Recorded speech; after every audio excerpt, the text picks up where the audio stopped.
Bakit mas maraming nagsasabi na mas masaya yung childhood ng mga batang 90s kaysa sa ngayon? Bakit mas maraming nagsasabi na yung mga batang 90s mas swerte sila kasi mas masaya yung mga naging childhood experiences nila? Simple lang. Mga batang 90s, pakinggan nyo to. Lapit ka konti. Nung panahon natin, hindi pa uso cellphone. Hindi pa uso yung puro Mobile Legend, lalaro ka sa cellphone, manonood ka sa cellphone. Lahat ng laro natin nung bata tayo, puro physical. Naalala mo pa ba yung lalabas ka sa hapon para lang makipaglaro sa mga kaibigan mo? Yung tipong nababadrip ka na kasi nabuburot ka na sa laro. Pero tuloy ka pa rin kasi masaya ka makipaglaro sa kanila.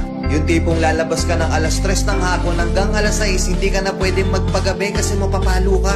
Pero yung maiksing oras na yun para makapaglaro ka, pakiramdam mo ang haba-haba na. Naalala mo pa ba? Pag galing mo sa eskwela, madaling-madali ka kasi may papanoorin ka pa. Oo, kasi yung mga palabas sa TV noon, puro pang bata pa. Puro cartoons, may mga anime pa. Nakakatuwa kasi yung mga palabas noon talagang nakakatulong sa bata. May matinik, may Hiraya Manawari, may siniskwela pa. Hindi ngayon.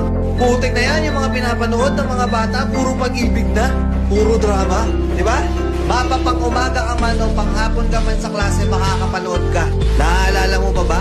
Yung nagtutulog-tulugan ka sa hapon sa mama mo para lang makaiwas ka sa palo niya.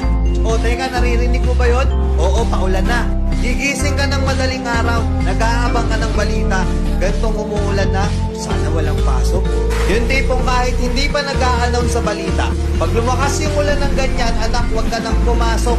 Manood ka na lang sa TV ha. Makikipagtampisaw ka sa ulan kasama ibang mga bata.